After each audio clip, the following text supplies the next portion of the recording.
Math of Mr. Williams, example 1, factored and expanded form. So here we have the factor form of 5 parentheses times 8x plus 3. And we're going to use the model. So when we think of factor form, we're using models. You got to remember this is similar to area equals length times width. So in this case, this would be our length times the width. And if we come over to our model, this entire side would be considered the width, and we'll call this the length. You can see the 8x plus 3 would give me the entire width, and the 5 would represent the length. So now we're going to go ahead and use our area model. So we're going to say that the first rectangle would be 8x times 5 would get me 40x. And on the second one, this would be 3 times 5, getting me 15. So then we just bring those back together and we add them up. So my expanded form would be 40x plus 15 for my answer.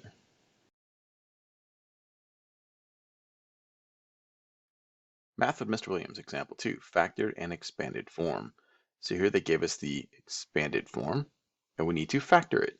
So I see the 42x and I see the 24. I know that's the expanded form, so I need to factor out some number from 42 and 24. Well, we call that the greatest common factor.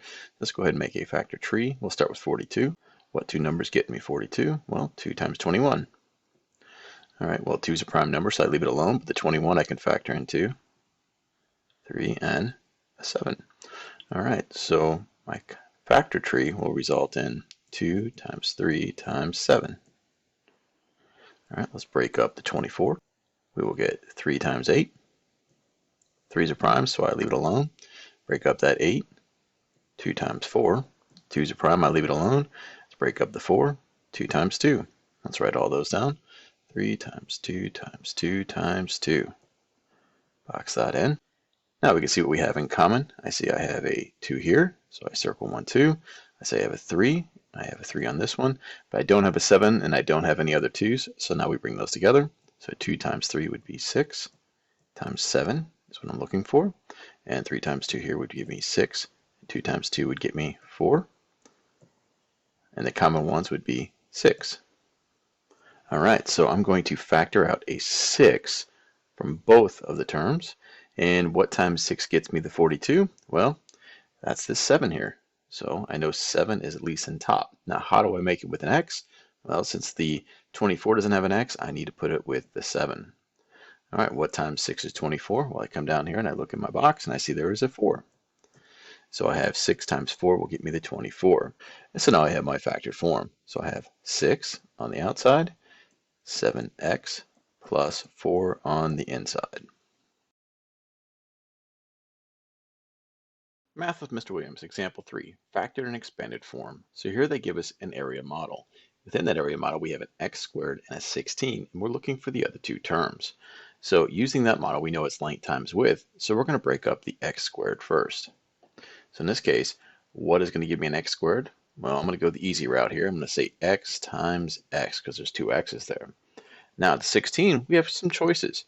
So if I break up 16 in all of its factors, I would have 1 times 16, and I would have 2 times 8, and I could have 4 times 4.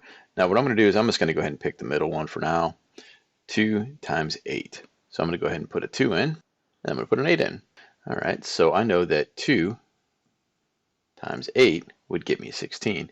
So if I go across for my length and width over this box, it would be x times 2 would get me 2x.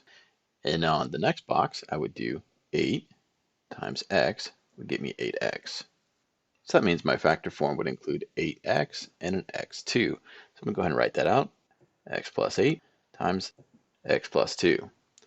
All right, now time for my expanded form. So the area model is nice because it already gives us all our terms. So we have here an x squared.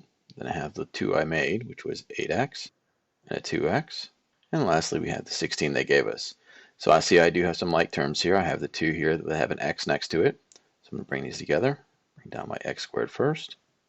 Plus 8 plus 2 would get me 10x. Bring down the 16. So now I have my expanded form.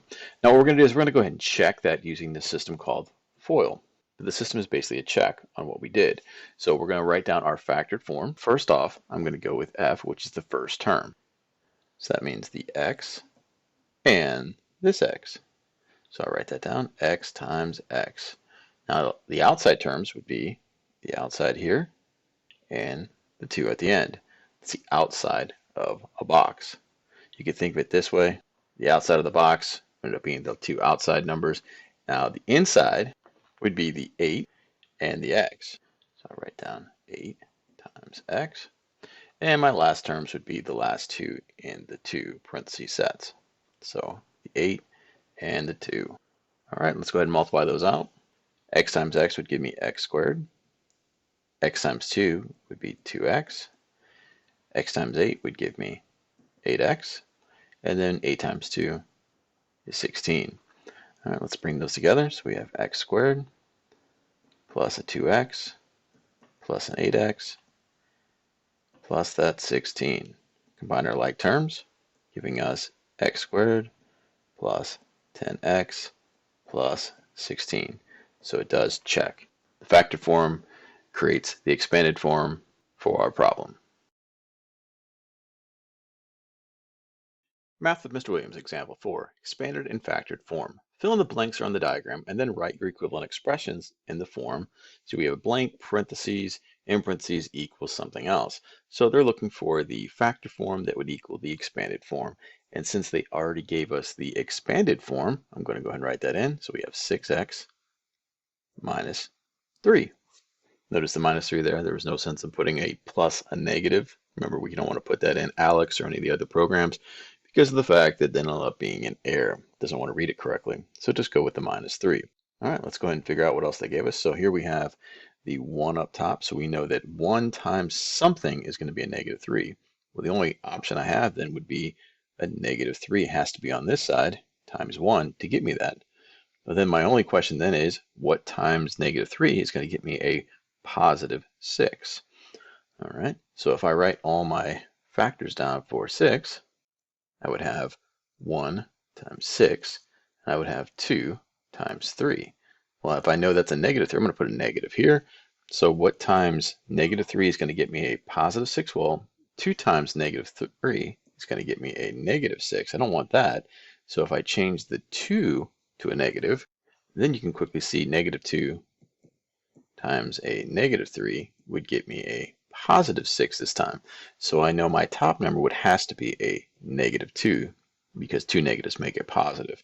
And there's no x in the negative 3, so therefore my x has to stay with the first one. So up here for my factored form, it would be a negative 3 out front, and then it would have a negative 2x plus 1 for my factored form.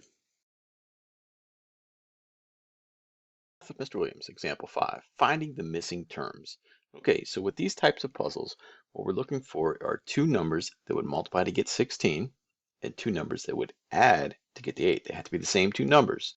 Let's go start off with the factor of 16. So 1 and a 16. Well, the sum of those would be 17. That's not 8. And it doesn't include 4. How about 2 times 8? All right, well, if I add those up, that gets me 10. Well, that's still not 8. But I still need, I gotta include that 4. So let's do 4. What times 4 is 16? Well, 4. What just happens? 4 plus 4 is 8. So I found it. So that is easy. So 4 times 4 would get me 16. But if I add those 2 numbers up, I do get 8. So on the second one, I see I have that negative 7 there. So I need 2 numbers that would multiply together to get me a positive 6. And 2 numbers that would give me a negative 7. So my options are, for my factors of 6, would be 1 and a 6, 2 and a 3.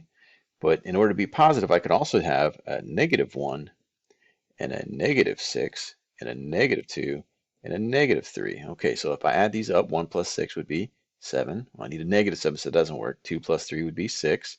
Negative 1 plus negative 6, there's my negative 7. Let's do the last one, though. Negative 2 plus a negative 3 would be a negative 5. All right, so here are my 2 that I need to put in our box.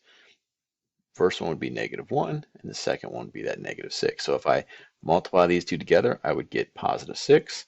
And if I add these 2 up, I would get a negative 7 as a result.